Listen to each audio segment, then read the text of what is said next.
Merci de regarder DBS Télévision 20h au Cameroun, journée pluvieuse dans l'ensemble du territoire national. Le sommaire de cette édition. Rappel à l'ordre des ministres de la Communication et des Postes et Télécommunications au sujet des dérives constatées sur les réseaux sociaux et dans les médias traditionnels. C'est quasiment devenu une tradition pour les jeunes l'utilisation des emojis, un système qui a révolutionné la communication numérique populaire. Nous vous baladons dans cet univers, dans cette édition. Dans cette édition également, nous reviendrons sur la situation en Côte d'Ivoire après la disparition du Premier ministre Amadou Gon Coulibaly, qui a d'ailleurs été inhumé ce mardi, et la démission hier du vice-président Daniel Kablan-Toucan, le tout à quelques 3 mois de l'élection présidentielle.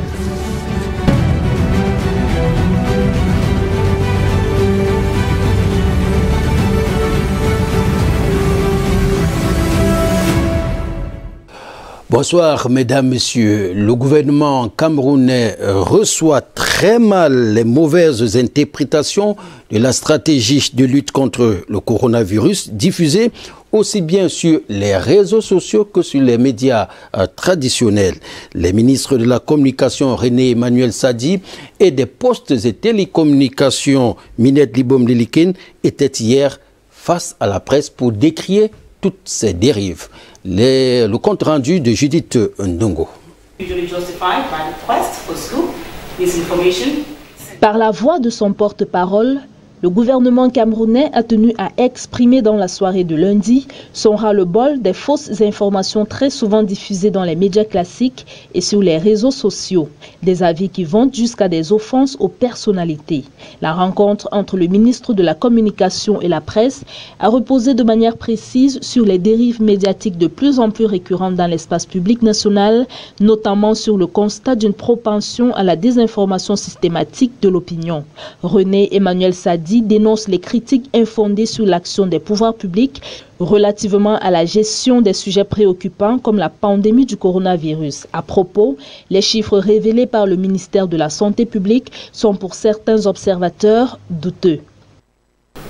Certains parmi ces esprits mal avisés ont ainsi tenté de contester les statistiques diffusées par le ministère de la Santé publique sur l'état de la pandémie, décrier les mesures de prévention édictées par le gouvernement et recommandées par l'Organisation mondiale de la santé, sévèrement critiquer les mesures d'assouplissement prises par le gouvernement en vue de la prise en compte des impératifs économiques, invalider sans aucun argument valable le protocole de prise en charge thérapeutique retenu par les autorités sanitaires, douter même des compétences des personnels de santé ou encore organiser de véritables croisades médiatiques contre la décision prise par le chef de l'État de faire reprendre des cours et d'assurer l'organisation des examens dans les établissements primaires, secondaires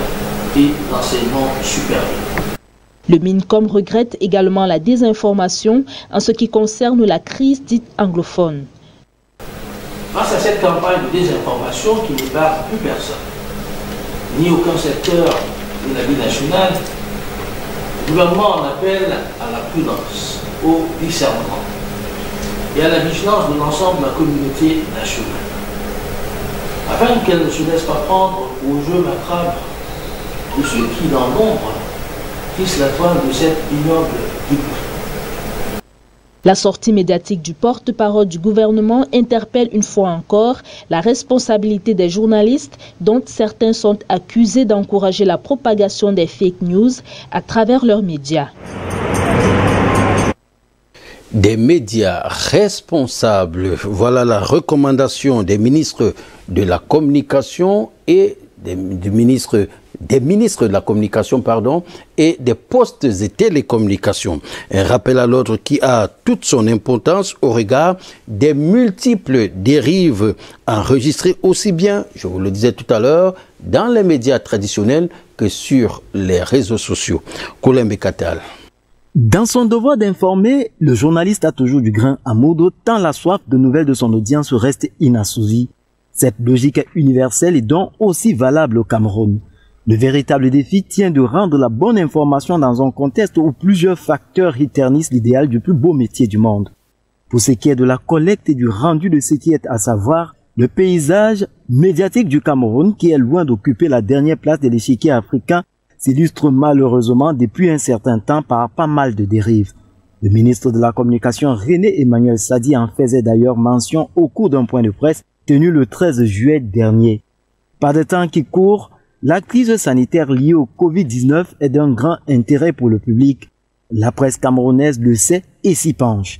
Seulement, le traitement de l'information irrelative n'est pas exempt de tout reproche selon le MINCOM, qui relevait que certains journalistes ou panélistes ne sont qu'à remettre en cause et à discréditer la stratégie nationale de riposte contre cette pandémie mise en œuvre par le gouvernement. La situation dans les régions du nord-ouest et du sud-ouest profite aux manipulateurs qui, selon le ministre de la Communication, présentent des bandes armées, des assassins, des pilleurs et des violeurs comme des anges innocents, victimes de la tyrannie du gouvernement et des forces de défense et de sécurité du Cameroun. Les médias classiques ne sont pas les seuls impliqués dans la trame. Voilà qui explique la participation de Minette Libomili, qui est ministre des Postes et Télécommunications à ce point de presse. Encore plus dangereux, les réseaux sociaux qui malheureusement sont devenus des sources d'information en général non fondées de bien d'hommes et de femmes de médias respectés. Les dernières semaines ont servi aux abonnés des attaques personnelles des secrets des correspondants impliquant ambassadeurs, hommes d'affaires et autres directeurs généraux rendus publics bien que privés. Voilà qui fait mal et qui n'est pas tout à fait faux. Il n'est pas question de museler la presse, mais de veiller à la conduire sur les sentiers de la responsabilité sociale, du respect des valeurs sociétales et du socle de l'égalité, déclarait le ministre de la Communication. Mais alors, ce qui sera rendu possible aussi par une certaine considération qu'il faut accorder aux journalistes. Il semble difficile à ce dernier qui doit dire, de bien dire, lorsque les sources ne lui sont pas toujours ouvertes. La bonne information bute face si souvent au mur de la précarité érigé contre le professionnel de la presse privée au Cameroun et devient facile, lorsqu'on est dans le manque du nécessaire, de laisser effriter sa fibre morale et malheureusement de tomber dans les mailles des délateurs. À qui la faute? Le temps est à la réparation tant des crédules ajoutent foi à ce qui est dit à la télé, à la radio ou encore à ce qui est lu dans un tabloïd. Nous vous l'annoncions dans notre édition d'hier, l'entreprise en charge de la production et de la distribution de l'électricité au Cameroun a décidé de ne plus adresser à ses clients des factures estimatives. Désormais, Eneo, c'est le cas de le dire, fait confiance à certains de ses clients. Halid Mama. Non seulement ils m'ont facturé, je suis allé payer et le lendemain, ils sont venus me couper. Comment est-ce que tout le monde dans le pays ne fait que pleurer des mêmes choses? Ça veut dire qu'il y a eu un problème. Des réactions, ce qui impose des prises de décision. Pulvérisé depuis le mois de mai 2020 par la population, l'ARCEL, agence de régulation du secteur d'électricité, et maintenant le ministère de l'eau et de l'énergie, du fait de la mise sur pied d'un système de facturation rejeté, l'entreprise de production et de distribution de l'électricité au Cameroun, Eneo, décide de sortir de sa zone de confort. Désormais, la facturation se fera selon un système appelé la relève confiance. Ici, le client devrait lui-même relever sa consommation et aller la déclarer chez Eneo. Une chose qui d'aussitôt a du mal à passer chez les consommateurs. Eux-mêmes quand ils viennent relever, ils donnent une facture bizarre. Mais nous-mêmes, personnellement, si tu relèves, si tu dis que tu as consommé 2000, il va refuser. Comment un consommateur va consommer et prendre les kilowatts et se rendre à la Sonel, à Eneo plutôt? C'était pas normal. Ils vont venir sur le terrain faire leur travail comme d'habitude. Mais il y a encore une incertitude parce qu'il faudrait un service de contrôle pour voir si le client a vraiment relevé ce qui est mentionné. Un peu. Donc il y aura toujours un peu quelque part du doute, soit des Eneo pour la facturation, soit du client peut-être qui voudrait, donc qui pourrait peut-être vouloir c'est-à-dire réduire les données qu'il va fournir à Eneo pour être facturé. Dans notre œil, il serait idéal d'accorder une chance à cette option de la relève de confiance. C'est une décision pour le moment, on ne peut pas encore vraiment pouvoir dire que c'est bon ou c'est mauvais. C'est entre-temps qu'on va pouvoir vraiment exécuter cela et voir si vraiment ils sont en train de respecter dans la norme, selon leurs décisions et selon la décision du gouvernement. Je suis vraiment ému que vraiment ils puissent vraiment frapper le poing sur la table. Vivement que la situation se rétablisse. Pour la population, la solution idoine repose sur l'ancien système de facturation, celui connu de tous. Ce sont juste des petites têtes jaunes qui donnent un air différent à nos messages. C'est la nouvelle travail high-tech, comme on le dit très souvent. Les emojis ont révolutionné la communication numérique populaire. Dans les milieux jeunes, l'émulation n'épargne personne. Il faut quand même le reconnaître. Petite balade dans l'univers de ces symboles qui peignent nos émotions. El Jirim. Le plus beau des messages, résumé en une image. Emoji, on appelle. Des symboles différents par la forme et le style qui donnent à nos conversations un goût plus coloré. Ils ont conquis le monde de la messagerie, en même temps que le cœur des jeunes. Et cet amour-là a de bonnes raisons d'exister. C'est plus rapide que d'écrire tout un texte. Genre, quand tu es occupé, juste avec un emoji, tu exprimes ton sentiment et tout.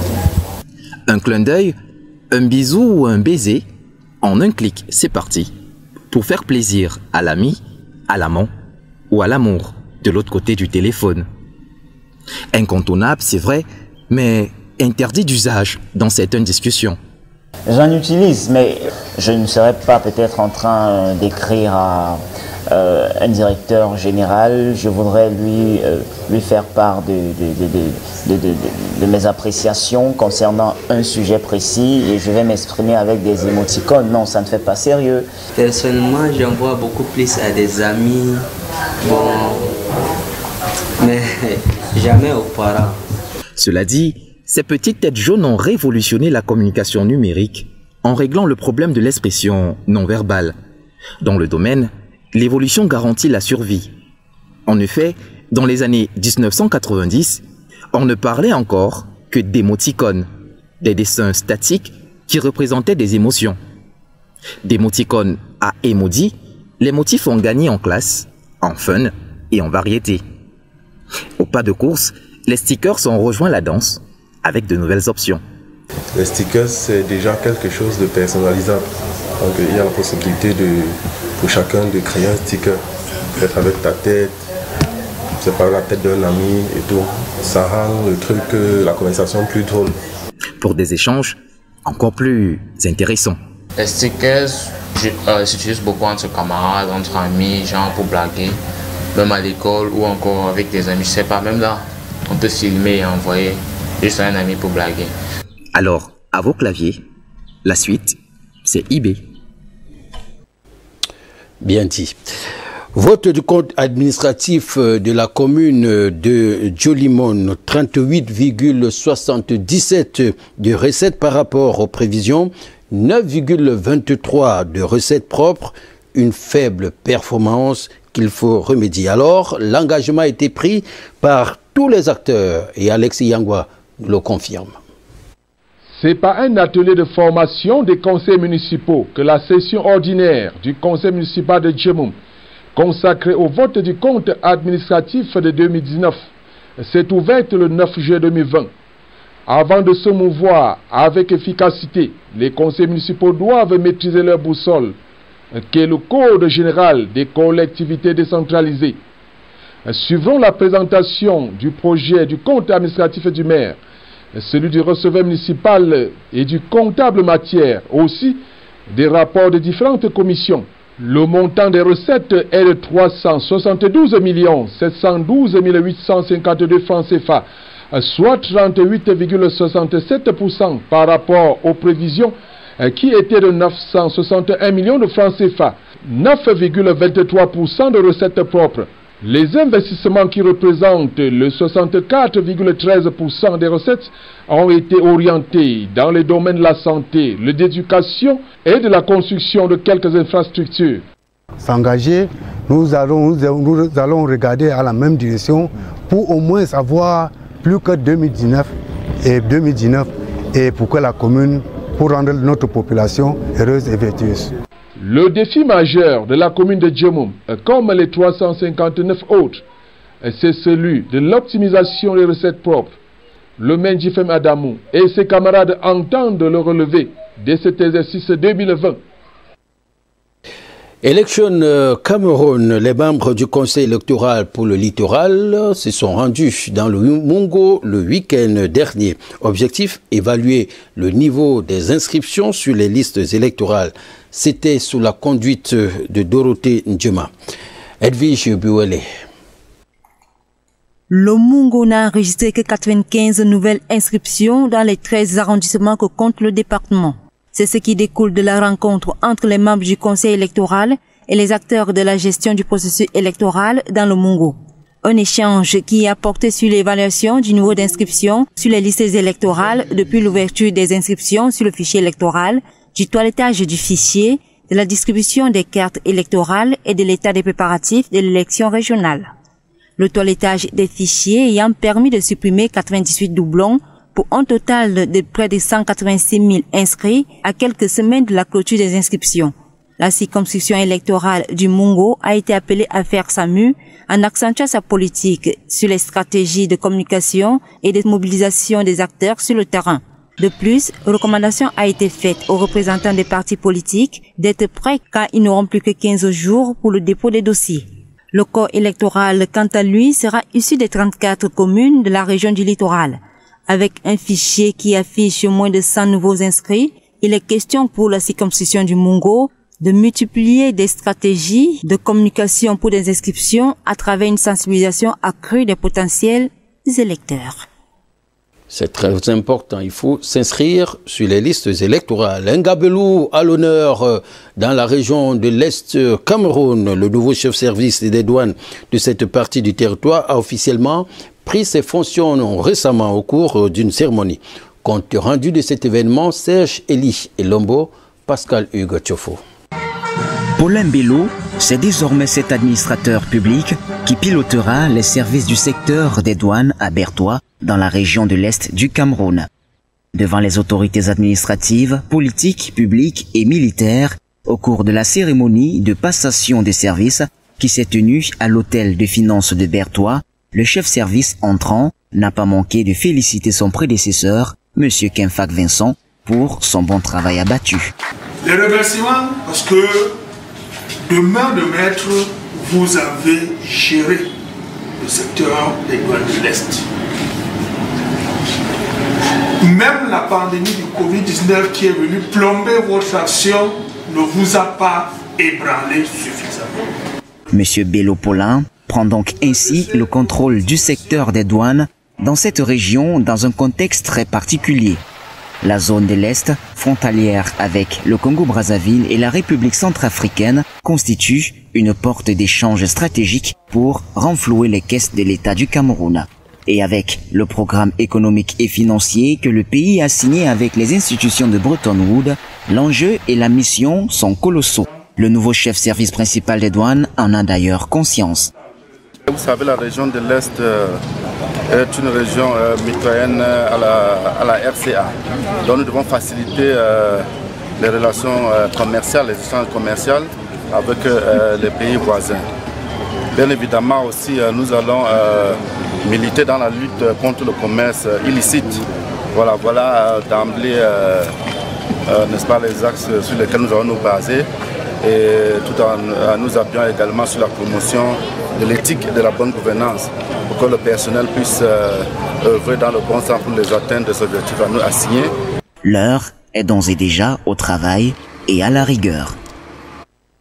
À l'étranger ce soir, Côte d'Ivoire, à 3 mois de l'élection, c'est quasiment le clair-obscur dans le pays. Décès du Premier ministre Amadou Gon Coulibaly est candidat à l'élection présidentielle. Il a d'ailleurs été inhumé ce mardi. Démission du vice-président Daniel Kablan-Dunkam. 2 événements et pas de moindre qui ont retenu l'attention d'Adi Poutou. Même si les rumeurs de sa démission circulaient depuis plusieurs jours, elle reste une surprise. Daniel Kabla-Duncan a claqué la porte alors que le pays est en plein deuil, dû à la disparition inopinée la semaine dernière du Premier ministre. Le départ du vice-président laisse 2 sièges vides au sommet de l'État, qui paraît de plus en plus fragilisé alors que le président Alassane Ouattara s'achemine vers la fin de son second mandat. Convenance personnelle, sans ample détail, c'est la raison évoquée de cette démission qui était sur la table du chef de l'État ivoirien depuis le 27 février dernier. Pour les plus sceptiques, ce motif ne passe pas, d'autant plus que ce départ signifie tout simplement un divorce entre le chef de l'État ivoirien et celui qui était considéré jusqu'à récemment comme l'un de ses plus proches alliés et qui, lors de la rupture en 2018 entre le PDCI et le RHDP, lui était resté fidèle. Très effacé sur le terrain depuis son accession à la vice-présidence, rien n'indiquait publiquement un désaccord entre les deux hommes. De l'avis d'autres observateurs, après avoir été exclu du Parti démocratique de Côte d'Ivoire en 2018, Daniel Kabla-Duncan avait rejoint le RHDP et apparaissait comme le dauphin naturel de Ouattara.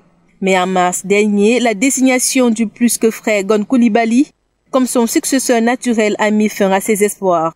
Kabla-Duncan aurait-il jugé ne pas avoir été récompensé à hauteur de sa loyauté? Aurait-il des ambitions de se présenter à la présidentielle? Bien de questions que plus d'un se pose. Toujours est-il qu'à quelques mois du scrutin présidentiel et après la mort du dauphin Amadou Gon Coulibaly, le président ivoirien est dans la tourmente. Cette démission, qui s'ajoute à plusieurs autres, fragilise le parti au pouvoir, qui doit rapidement désigner un autre candidat. Car dans le camp d'en face, les dés sont déjà jetés pour ce scrutin qui s'annonce chaud. L'ancien président Henri Konan Bédié représentera le PDCI, alors que du côté du FPI, l'on attend toujours la décision de la Cour pénale internationale au sujet de l'ancien président Laurent Gbagbo pour décider qui portera les couleurs du parti.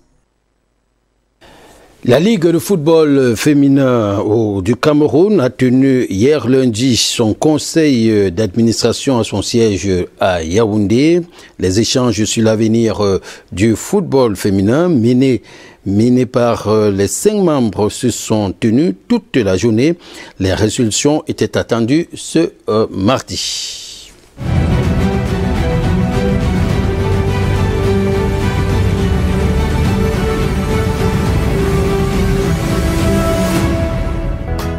Alors, dans l'objectif aujourd'hui, nous vous emmenons à la découverte du mont Manengoubar, l'un des volcans camerounais entouré d'une forêt tropicale. Très belle occasion pour profiter de la randonnée à la découverte de ce beau site situé aux environs de 3 heures, à environ 3 heures de route de la ville de Douala. Véritable source pour les touristes. Place à la beauté des images.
Depuis hier, il tombe des cordes, hier nuit, il tombe des cordes dans la ville de Douala. C'était d'ailleurs prévu et nous sommes en pleine saison de pluie, on va le dire comme ça. Alors que nous réserve la météo demain, est-ce une suite de pluie? Alors on va connaître une baisse d'intensité. De là, du côté de Yaoundé déjà, la pluie toujours, comme c'est annoncé là. La journée, on tournera autour de 25 degrés, le soir 20 degrés, mais pluie annoncée du côté de Yaoundé. Ici à Douala, Yaoundé c'est dans la région du centre. Douala dans le littoral, là également pluie, ciel couvert, on annonce même des orages. Mais la température sera assez douce, 28 degrés. Le soir, on tournera autour de 23 degrés, comme vous le voyez. Alors, du côté de Bafoussam, dans la région de l'Ouest, là-bas également, il va tomber les cordes. La journée, 20 degrés, il va faire frisquet. Le soir, 15 degrés, davantage frisquet, parce que la température ne fait que chuter en ce mois de juillet. Du côté de l'Ouest, à Boya, dans le Sud-Ouest, pluie également annoncée, 19 degrés en journée. Le soir, dans la soirée, 17 degrés, il va faire vraiment frais du côté de Boya demain. Par contre, à Maroua, on aura un peu de soleil, mais un ciel nuageux.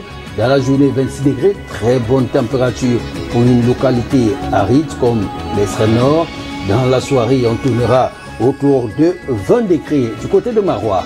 Du côté de Bertois, dans la région de l'Est, ciel couvert, on n'annonce pas de pluie de ce côté.